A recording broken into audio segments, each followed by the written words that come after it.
Well, let's get you an update about a cyclone Biparjoy, which made landfall on Thursday. It took about 6 hours before that landfall process was completed. And now at least 22 people have been injured due to that cyclone because electric poles and trees were uprooted, as many as 524. Now, the cyclone has weakened finally after 8 hours of maintaining its intensity of a severe cyclone. Even after the landfall process was completed, it was a very severe cyclone and it turned into a severe cyclone by 2:30 at night. Now, after 8 hours, it's finally weakened into a cyclonic storm. It's going to weaken further into a deep depression, and that's going to happen this evening. It is going to continue bringing in heavy rain towards the northern part of Gujarat and will now start to affect the southern part of Rajasthan as well. So heavy showers are expected there. The Met Office has sounded off a rain red alert warning for the entire state of Gujarat and the western part of Rajasthan. Tomorrow, even the eastern part of Rajasthan will have very heavy showers coming in. Today, there's an orange category alert as far as the eastern part of Rajasthan is concerned. But tomorrow, the entire state has a rain red alert warning that has been issued by the Met Office. So this weather system, this cyclone, which has stayed at sea, is the 10th day. The intensity has been so strong. There have been many firsts as far as this storm is concerned. To begin with, it stayed at sea for 9 days. It has taken a very long time as far as the landfall process is concerned. It took over 6 hours. As far as the eye of the storm is concerned, it was 50 kilometers wide, which is wider than usual. When we talk about the weakening process, that has taken over 8 hours. Finally, it's in the category of a cyclonic storm, which will weaken further, but even that weakening is going to take some time, and the impact of the storm will continue over the next 48 hours. So, to get you a sense of the situation on the ground, we have our reporters there. Sohit Mishra reporting from Mandvi, and we have Tanushree reporting from Jakhau. Do remember, Jakhau is the area where the landfall happened yesterday evening. Right now, the storm is about 30 kilometers away from Bhuj, where the impact was felt the most. So, a lot of showers expected in those areas. Let's just get a sense of what it's like on the ground with our reporters who are bracing the storm to get us these reports. See the visuals and figure out that it's still heavily raining and we can barely stand. That is the kind of wind speed we are experiencing, at least in Jakhau, where the landfall commenced yesterday, and in the midnight only it started to get worse, because that's when the eye of the storm actually hit the coast, and that's when the maximum damage impact was seen. You know, now people are just getting desperate, and there have been no power, absolutely no power and no water since yesterday, in fact since 3 days back in the area of Jakhau, and that's why now many people who have pregnant women at their homes, who have elderly women at their home, they are now getting desperate for water and also for food, which has become a luxury, because with this kind of with this kind of a situation, you can imagine what must be the situation on the ground. Basic necessities have become a luxury. There is no food, there is no power, and there is no water as well. So now many people, of course, are getting desperate. They are not listening to the directives of the administration, and they are trying to basically arrange for some food or for some water. But definitely there needs to be a word of caution, because administration is asking people to not come out on the street and to stay indoors, because as you can see, it's so heavily raining that we can hardly stand. And this is the situation. This is still 10 to 15 kilometers away from the Jakhau port, where the landfall basically commenced and where the eye of the storm hit the coast. So you can only imagine what the situation there must be. We are going to travel and we are going to get you more updates and reports from the area which is closer, which is nearby to the place to the Jakhau port, where the eye of the storm hit the coast. But yes, to all our viewers and through our channel, we would like to request people that they must listen to the directives of the administration and stay indoors, because this time it is very bad and the situation outside is extremely dangerous. The wind speed is constantly picking up, though the intensity of the cyclone has started to going down. It's now going to go into depression, but the wind speed is constantly picking up. Now, the many people who have cars, who have vehicles, are coming out because they are getting desperate. They need food, they need water. But what needs to be told what needs to be right now implemented is that people do not venture out of their houses, because the administration is saying that it's not over yet. The cyclone is still showing its impact on the ground.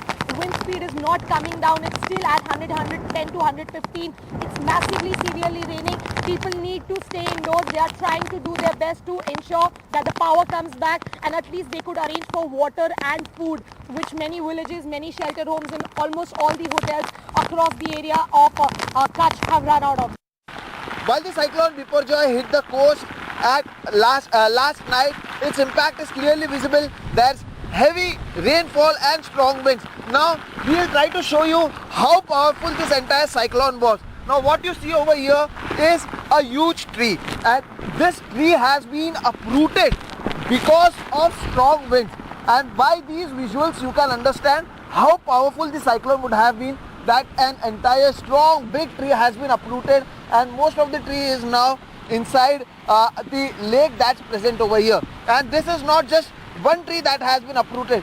This is a main walking or a main street of Mandvi which is used for transportation, and there's similar condition ahead as well, which we will try to show. Now it's raining heavily, and since there's strong wind, the impact of the rainfall is even more. Even if now you could see the visuals over here on how bad the weather is in these coastal areas, and that's exactly what's going to be the next challenge in front of the authorities, because it's not easy to even stand on these streets, but at the same time they have to ensure that all of these things are clear, and at the same time these winds and heavy rainfall is going to be a challenge. Now look at this road. Now this is the main road from where all the vehicles pass, but a series of tree fall can be seen over here. The number of trees that are on the roads has obstructed the entire road over here, which means there won't be any transportation. So even for the NDRF or the other authorities, clearing this in such heavy rainfall and strong winds is going to be a huge challenge. So while it is being said that the cyclone hit the coast at night, the impact is clearly visible.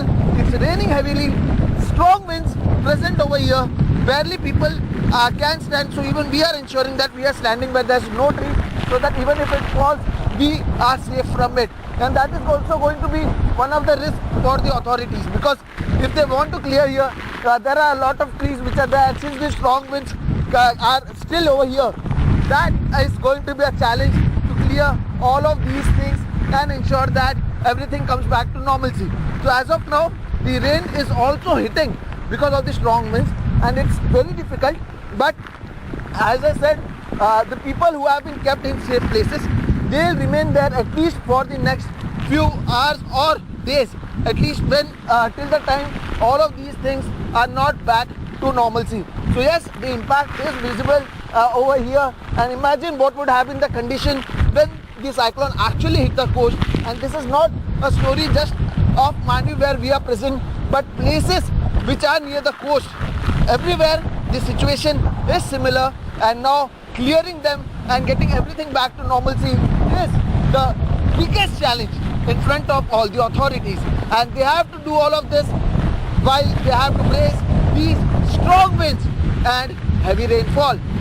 In Mandvi with camera person Rajendra Dayalkar, Sohit Mishra, NDTV. Well, to get more on this as far as the situation is concerned, we have Mahesh Palawat, Vice President of Meteorology and Climate Change of SkyMet, joining us, and Dr. Anjali Quatra, Director General of Centre for Disaster Risk and Safety. Dr. Quatra, if I could take my first question to you. From our reporters, we're getting a sense of the issues at hand as far as basic amenities are concerned, whether it's water, food or medicines. Take us through the challenges that are being faced by the authorities and the general public. Yes, this has been a very disastrous cyclone, and the disruption it has caused is even more than what was predicted. And so there are a lot of challenges for the local administration as well as the state government, because that it is the primary responsibilities of the state government and the local administration. And here the first is the restoration of essential services. As we see, there is a power blackout, and with the trees and all, the rescue workers, they actually cannot approach the right places, and those who are injured, ensuring medical treatment for them is the first priority, and also avoiding injuries to other people, because still there is chance of more people getting injured with the weakened structures, whether it is the trees or the buildings. All those structures that have got weakened because of the high winds can still collapse. So that is their first priority, and within the 24 hours of the cyclone. And in the next 24 to 48 hours, of course, what will be important is to restore the lifeline structures, and to see that the medical aid, the various other lifeline structures for transmission, communication are restored. And there has to be repatriation only after that, because this will take maybe 3 to 4 days to clear the various roads, to check the various bridges and all, are they transportable? So there is a lot of challenge for the authorities at the moment. Right. Let's also bring in Mahesh Palawat of SkyMet.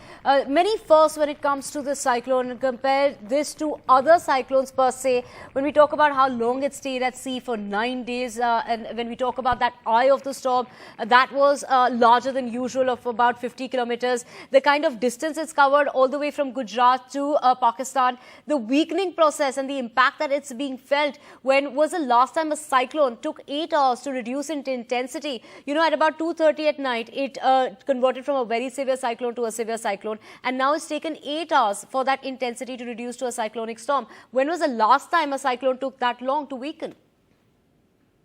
It is very rare for the cyclone to travel, or travel is okay, because we have seen Taute, it traveled from southeast Arabian Sea up to North India. But this cyclone was very slow in movement, and the speed was just 3 to 4 kilometers. Sometimes it was 7 to 8 kilometers per hour. And eye of cyclone was around 50 kilometers at the time of landfall. Usually at the time of landfall, the cyclone moves, the eye of a cyclone moves with a speed of 17 to 20 kilometers per hour, and it takes around 2 to 3 hours to make the landfall process complete. But this took around 6 to 8 hours to complete the landfall, and the portion of eye remained into the sea, and moisture feed was continuing. That's why it took more hours. It is taking more hours to degenerate, and now also it is a cyclonic storm, and it will degenerate into a deep depression by today evening, and it will slowly move in northeast direction, initially over southeast Pakistan, Sindh region, then over southern parts of Rajasthan. And it will be giving heavy to very heavy rain over northern parts of Gujarat, southeast Sindh, and thereafter over Rajasthan. So this is very unusual, because the cyclone was stuck in the between two anticyclones. One was over mainland India, and another was over Saudi Arabia. So that's why the movement of cyclone was very slow, and now also its degeneration is also taking some more time, and rainfall will be very intense over Rajasthan, and gradually it will be over central parts of Rajasthan like Jaipur, Ajmer, Dausa, Karoli, Savai Madhopur. These areas will be receiving heavy to very heavy rain. Thereafter, it will degenerate into a low pressure area south of Delhi, and northeast Rajasthan, north MP, as well as parts of West Uttar Pradesh will get rain. And this impact of this cyclone will be seen until 21st of June. Yeah. Right. When we talk about, the morning after, as far as the cyclone is concerned, we also have with us, Dev Prakash Bamnawat joining us, the IRS Additional Commissioner of Customs from Kandla. Take us through the challenges that, one has faced given the timing of this landfall, which took so long and it went, late into the night. Actually madam ये काफी time मिल गया था weather forecasting की वजह से लोगों को prepare होने के लिए, एडमिनिस्ट्रेशन को भी। तो हम भी कांडला पोर्ट पे हमारा ऑफिस है, हम सारे प्रिकॉशंस ले लिए थे पहले ही। और रात भर वैसे लाइट नहीं थी, लेकिन फिर भी कुछ ऐसा नुकसान की खबर नहीं है। और जो कच्छ में हमारे ऑफिसेज हैं, नलिया, जखाऊ और रिमोट एरिया में, वहां पर भी हवाएं तेज चली है, लाइट नहीं है, फिर भी सब कुछ ठीक है। मतलब कुछ पेड़ वगैरह गिरे हैं ऑफिस के कैंपस में, लेकिन ऐसा कोई मतलब ह्यूमन कैजुअलिटी नहीं है। और अभी आप देख ही रहे हैं सर, सब कुछ कंट्रोल में। 22 लोगों को इंजरीज हुई हैं बिकॉज शायद वो बाहर निकले या इलेक्ट्रिक्यूशन या कोई पेड़ 500 से ज्यादा trees have been uprooted, electric poles have been uprooted. तो अगर आप बताएंगे 900 जो villages हैं जहाँ पर बत्ती नहीं है, तो बेसिक अमेनिटीज क्या, जो लोग शेल्टर होम्स में हैं, अगर आपको उनके बारे में इंफॉर्मेशन है, क्या उनको बेसिक अमेनिटीज जैसे पानी, मेडिसिन वगैरह मिल रही है, खाने का बंदोबस्त है कि नहीं? आपके जो लोग हैं जहाँ उनके आसपास कितनी बारिश हो रही है, क्या पानी इकट्ठा हो रहा है कई जगहों पर, आप उसके बारे में अगर कोई जानकारी दे सकते हैं तो। मैडम, मैं तो एक कस्टम ऑफिसर हूँ, मेरे तरफ से मैं बता सकता हूँ कि कल तक मूवमेंट नॉर्मल था शहर में। मैं देख रहा था कि जो एजेंसी जो है वो अपने जगह पे जा रही थी लोगों को रेस्क्यू करने के लिए। बाकी अब इतना ज्यादा तूफान है, इतनी स्पीड है, हवाएं हैं, बारिश है, तो पेड़ वगैरह तो नेचुरल ये तो गिरेंगे और कुछ लोगों को इंजरी भी होगी, रास्ते चलते कहीं अपने घर में बैठे हैं तब भी। बाकी फिर भी बहुत सारी चीजें मैनेज्ड हैं और ऐसा कोई मेजर ये नहीं है कि ऐसा ज्यादा कुछ हो गया, सब कुछ तरीके से चल रहा है। Right. Let me take my next question to Dr. Anjali Quatra. Ma'am, if you could take us through how prepared were we for this cyclone, given in terms of a loss to life. For that, this zero tolerance as far as the loss to life. But when we talk about loss to property and the and also the the measures that have been put in place in order to safeguard human life as well as animals and wildlife. But what about the morning after, as far as the arrangements that needed for basic amenities, whether it's water or it's food? What about those? The preparation that was done, and we were seeing in the last few days, with the Prime Minister heading the National Executive Committee and giving all instructions for zero tolerance to loss of life to all the officers involved in the concerned districts that are affected, and with the Home Minister as well as NDMA and especially the National Disaster Response Force already present several days before the cyclone hit the ground. The preparations commendable. But the fact still remains that the scenario is very destructive.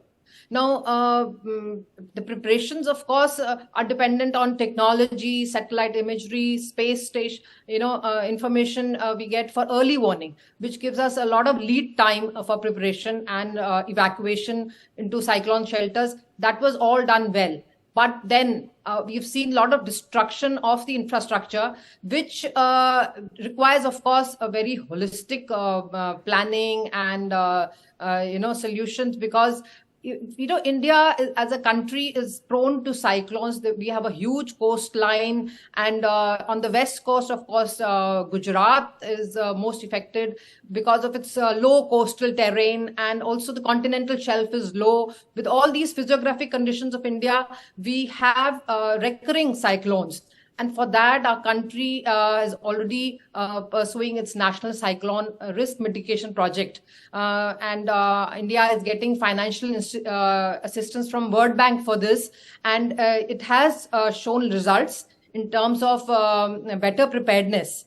But one more thing is required here is also community-based, disaster preparedness, in which the community should be made aware and responsible also for all the risks. And they have to themselves cater to their safety.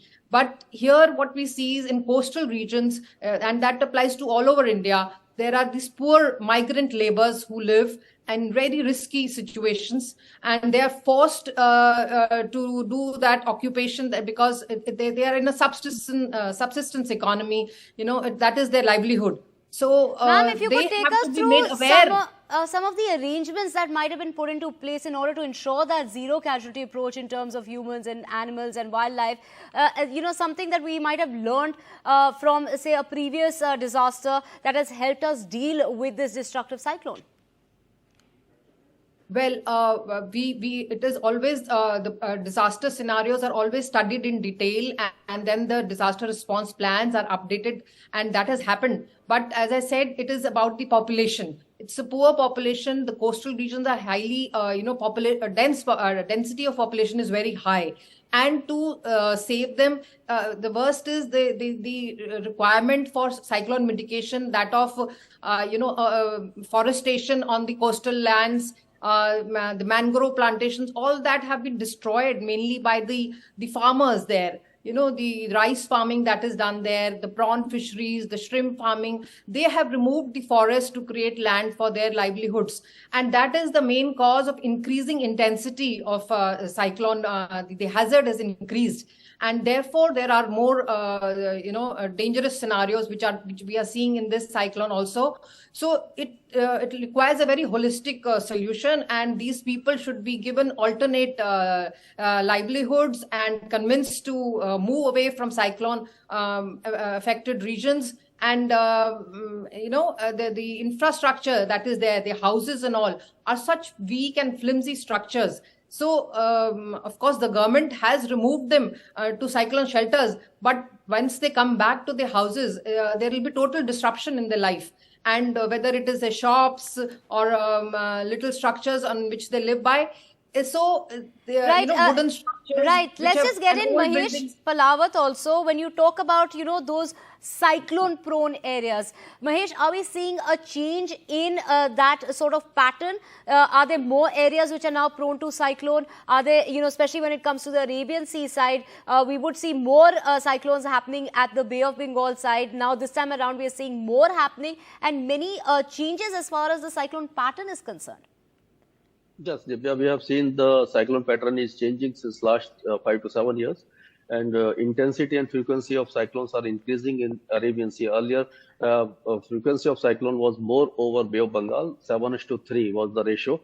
But now, since last 3 to 4 years, we have seen that Arabian Sea is also competing with Bay of Bengal in terms of cyclogenesis. Now, the sea surface temperature of Arabian Sea are also rising, leading to more cyclogenesis. And usual pattern, or you can say track of cyclone, is towards northwest over Bay of Bengal as well as over Arabian Sea. But since last 3 to 4 years, we have seen the curvature more often towards South Sindh and Gujarat coast. Taute, last to last year, we have seen it traveled right from Sri Lanka coast up to it crossed the South Peninsula and re-emerged into Southeast Arabian Sea and moved up to Gujarat. And this particular cyclone also devastated the other parts of Gujarat. And now we can say that due to climate change and global warming, sea surface temperature rising, the frequency of cyclones in Arabian Sea, which may recur towards Gujarat coast, will be more, and the South Sindh as well as Gujarat will be more prone to cyclones. More vulnerable to cyclones. Is not just the frequency but also the intensity and the duration of the cyclone which is changing, as we have seen in this particular cyclone.